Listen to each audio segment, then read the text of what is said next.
পৃথিবীতে বাংলাদেশই মনে হয় একমাত্র দেশ যেখানে টেলিভিশনের মাধ্যমে 1 ঘন্টার কাহিনীচিত্র বা নাটক বলে একটা বিষয় আছে। যুগ যুগ ধরে এটা আমরা লালন করছি। এটা আমাদের একটা উজ্জ্বল ঐতিহ্য। স্বাধীনতার আগে থেকেই টেলিভিশনের সাপ্তাহিক নাটক বলে একটা ব্যাপার ছিল। স্বাধীনতার পরে সেটা আরও নিয়মিত হয়। বিটিভি সহ বিভিন্ন চ্যানেলে সাপ্তাহিক নাটক বলে এখনও তার উপস্থিতি আছে। বিভিন্ন দেশে নাটক বা কাহিনীচিত্রগুলোর ব্যাপ্তি 1.5 ঘন্টা থেকে 3 ঘন্টা লক্ষ্য করা যায়, কিন্তু আমাদের দেশে 40 মিনিট বা 1 ঘন্টার মধ্যেই কাহিনীচিত্রগুলো পূর্ণাঙ্গভাবে ফুটে ওঠে। ছুটির দিন বা ছুটির দিনের আগে এই নাটকগুলোর প্রতি দর্শকের আকর্ষণ ছিল তীব্র। আর তখন তো বিটিভি মানে একটাই চ্যানেল, সপ্তাহ জুড়ে মানুষ অপেক্ষা করতে 1 ঘন্টার নাটকগুলো উপভোগ করার জন্য। কিন্তু প্যাকেজ নাটকের আবির্ভাব হয় 1994 সালে। এর আগ পর্যন্ত দর্শক সাপ্তাহিক নাটক বলতে বিটিভি প্রযোজিত 1 ঘন্টার নাটককেই বুঝত। প্যাকেজ নাটক আসার পর একটা নতুন মাত্রা যুক্ত হলো। এই নাটকগুলোর ব্যাপ্তি সাপ্তাহিক নাটকের মতো 1 ঘন্টার মধ্যে রাখা হলো। সাপ্তাহিক নাটকগুলো তৈরি হতো স্টুডিওতে সেট নির্মাণ করে এবং 3টি ক্যামেরায় একত্রে শুটিংয়ের মাধ্যমে। বর্তমানেও বিটিভিতে এভাবে নাটক নির্মাণ করা হয়। স্বাধীনতার আগে থেকেই টেলিভিশন নাটকে মঞ্চের প্রভাব লক্ষ্য করা যায়। মঞ্চের মতো সেট বানিয়ে মঞ্চের মতো বড় বড় দৃশ্য ভাগ করে শুটিং করা হতো বলেই এগুলোকে নাটক বলা হতো। কিন্তু 1994 সালে এসে প্রেক্ষাপট পাল্টে গেল। শুটিং শুরু হলো শুধু একটি ক্যামেরায় বিভিন্ন লোকেশনে গিয়ে। 2000 সালের পর থেকেই নাটক শব্দটি ব্যবহার নিয়ে কিছু কিছু নির্মাতার মনে প্রশ্ন ওঠে। প্যাকেজ নাটক বা চলচ্চিত্র দুটো মাধ্যমেই একটি ক্যামেরায় শুটিং হয়। নিবিড়ভাবে লক্ষ্য করলে দেখা যায় পার্থক্য শুধু রসায়নে। চলচ্চিত্রের সেলুলয়েড আর প্যাকেজ নাটকে বিটা বা ডিভিক্যাম ফরম্যাট। 2000 সালের পর থেকে নাটকগুলো আস্তে আস্তে চলচ্চিত্রের দিকে রূপ নেওয়া শুরু করলো।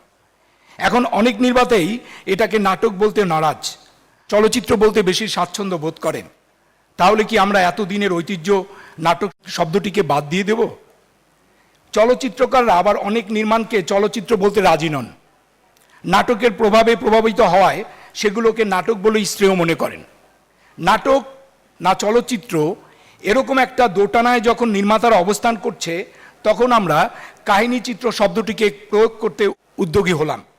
ইংরেজি শব্দ ফিকশনের বাংলা আবিধানিক অর্থ হচ্ছে কাহিনী চিত্র।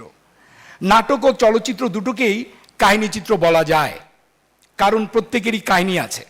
তবে চলচ্চিত্রকে নাটক বলাটা বোধহয় ঠিক হবে না। এক্ষেত্রে কাহিনীচিত্র বললে নাটক বা চলচ্চিত্র দুটোকেই বোঝায়। চারুনীরম শুরু থেকেই কাহিনীচিত্র শব্দটি প্রয়োগ করে আসছে। উৎসব ও পুরস্কারের নামকরণ করা হয় চারুনীরম টেলিভিশন কাহিনীচিত্র উৎসব এবং চারুনীরম টেলিভিশন কাহিনীচিত্র পুরস্কার। বিটিভির প্যাকেজ নাটকের পর এলো স্যাটেলাইটের যুগ। এটিএন, চ্যানেল আই, 21 টিভি, এখন 10-এর অধিক টেলিভিশন চ্যানেল। চ্যানেলগুলো বিটিভির মতো নিয়মিতভাবে 1 ঘন্টার সাপ্তাহিক নাটক প্রচার করা শুরু করলো। 2007 থেকে 2008 সালে প্রায় সবকটা চ্যানেলই সাপ্তাহিক 1 ঘন্টার নাটক বন্ধ করে দিয়েছিল, শুধু বিশেষ দিনগুলো ছাড়া। আর তখনই চারুনীরম দেশের বিভিন্ন শিল্পী কলা কুশলীদের সঙ্গে নিয়ে 1 ঘন্টার নাটক বাঁচাও আন্দোলন শুরু করে। 2009 সালের 13ই মার্চ শহীদ মিনারে আমরা এই আন্দোলন শুরু করি। দর্শকদের ব্যাপারটি আরও অবহিত করার জন্য ওই মাসের 13 তারিখ থেকেই সপ্তাহব্যাপী চারুনীরম টেলিভিশন কাহিনীচিত্র উৎসবের উদ্বোধন করি। শিল্পী কলাকুশলীদের আরও বেশি করে 1 ঘন্টার কাহিনীচিত্র নির্মাণে উদ্বুদ্ধ করার জন্য চারুনীরম টেলিভিশন কাহিনীচিত্র পুরস্কার প্রচলন করা হয়। 1 ঘন্টার কাহিনীচিত্র বাঁচুক, সেটা আমরা মনে প্রাণে চাই। শুধু খেয়ে পড়ে বাঁচা নয়, বাঁচার মতো বাঁচা। এবার আমাদের স্লোগান, 1 ঘন্টার কাহিনীচিত্র বাঁচান, নিয়মিত হোক প্রচার ও মান। 1 ঘন্টার কাহিনীচিত্রগুলো হোক আমাদের চলচ্চিত্র কিংবা আমাদের চলচ্চিত্রের অনুপ্রেরণা। যুগ যুগ ধরে বাঁচুক আমাদের এই সোনালী ঐতিহ্য। 21 ও মুক্তিযুদ্ধের চেতনায় উজ্জীবিত হোক কাহিনীচিত্রগুলো। ধন্যবাদ সবাইকে।